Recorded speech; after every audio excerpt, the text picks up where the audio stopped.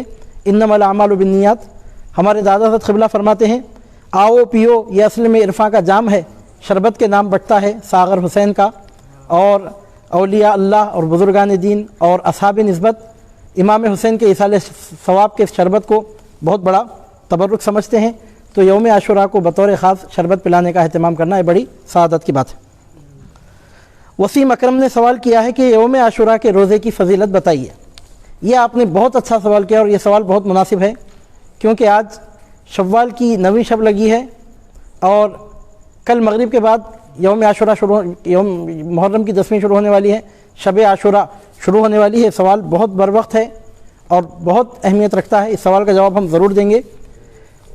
یوم عاشوراء کے روزے کی باقاعدہ حدیث شریف میں فضیلت بتائی گئی ہے، صحیح مسلم شریف میں بھی حدیث ہے اور دیگر حدیث پاک کی کتابوں میں بھی یہ حدیث ملتی ہے، جس کا خلاصہ یہ ہے کہ یوم عاشوراء کا روزہ رکھنا گزشتہ 1 سال کے گناہوں کا کفارہ قرار پاتا ہے۔ جو مسلمان یوم عاشوراء کو روزہ رکھے تو اس کے گزشتہ 1 سال کے گناہوں کا یہ روزہ کفارہ بچ جاتا ہے۔ تو یوم عاشوراء کو ہو سکے تو روزہ ضرور رکھنا چاہیے۔ اور علماء کرام فرماتے ہیں کہ رمضان المبارک کے فرض روزوں کے بعد سب سے بڑھ کر فضیلت والا جو روزہ ہے، یعنی تمام نفل روزوں میں سب سے بڑھ کر فضیلت رکھنے والا جو روزہ ہے یوم عاشوراء کا روزہ ہے۔ تو یوم عاشوراء کے روزے سے گزشتہ 1 سال کے گناہ معاف ہوتے ہیں، اور حضور نبی کریم صلی اللہ علیہ وسلم نے خود بھی روزہ رکھا اور اپنے صحابہ کو اپنی امتیوں کو بھی ترغیب دلائی، اور طریقہ یہ بھی بتلایا کہ یوم عاشوراء کا روزہ صرف 1 دن نہ رکھا جائے کیونکہ اس سے یہودیوں میں مشابہت ہے۔ 1 دن یوم عاشوراء کا روزہ اس لیے نہ رکھا جائے کہ یہودیوں سے مشابہت ہوتی ہے، تو 1 دن کے بجائے 2 دن یہ روزہ رکھنا چاہیے۔ 10 تاریخ کو تو رکھنا ہی ہے، اب اس کے ساتھ 1 دن اور اضافہ کریں، چاہے تو پہلے کا دن ملا لیں چاہے تو بعد کا دن ملا لیں۔ 9 اور 10 محرم یا 10 اور 11 محرم کو روزہ رکھیں، یہ ضروری ہے، یعنی مطلب ہے کہ 1 دن آگے یا پیچھے ملانا یہ ضروری ہے، کیونکہ حضور نبی کریم صلی اللہ علیہ وسلم نے اس کا حکم دیا ہے۔ عدنان سمی نے سوال کیا ہے کہ آج کے پرفتن ماحول میں ہم عاشقان اہل بیت ان یزیدیوں سے اپنے ایمان کو کیسے بچائیں، وقت کے یزید کی پہچان کیسے کریں؟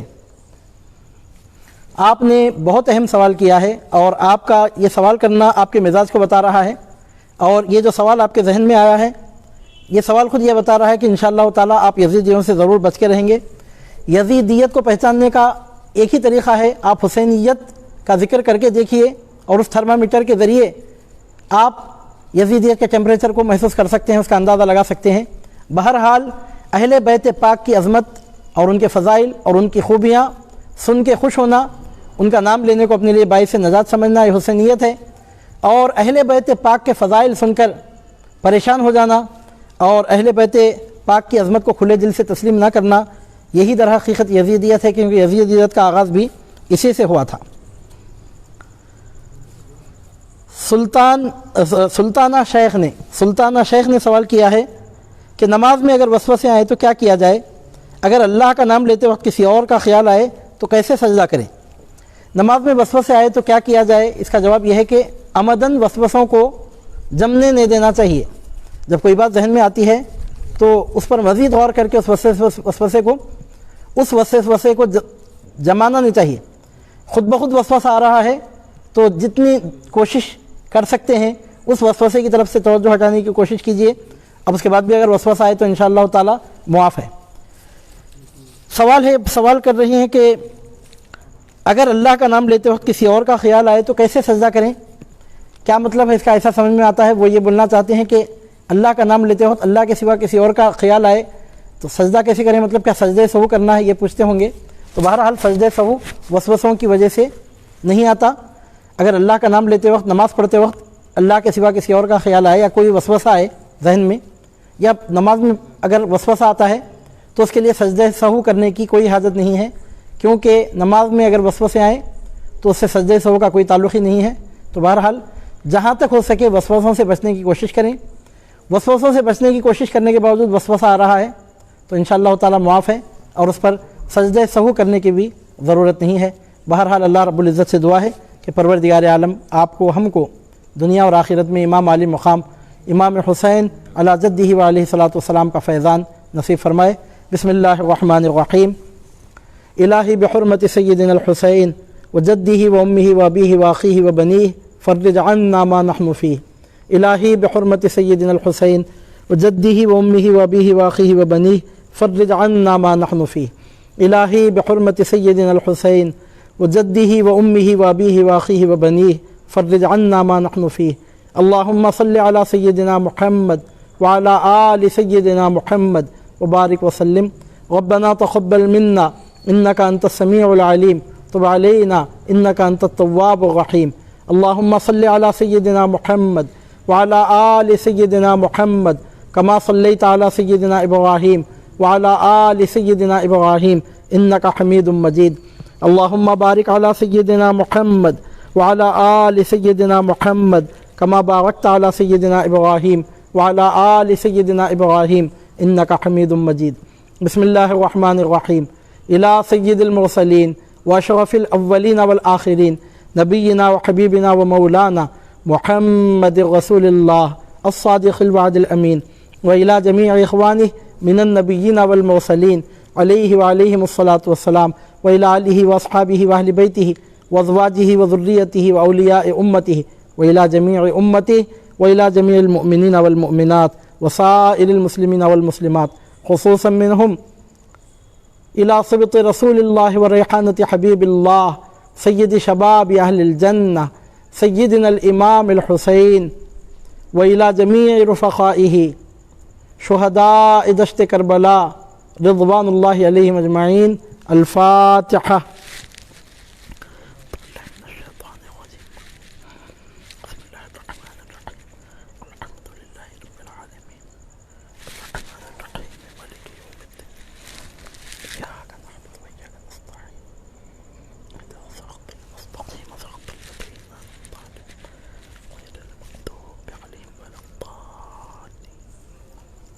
ان اللہ وملائکتہ یصلون علی النبی یا ایہا الذین آمنوا صلوا علیہ وسلموا تسلیما۔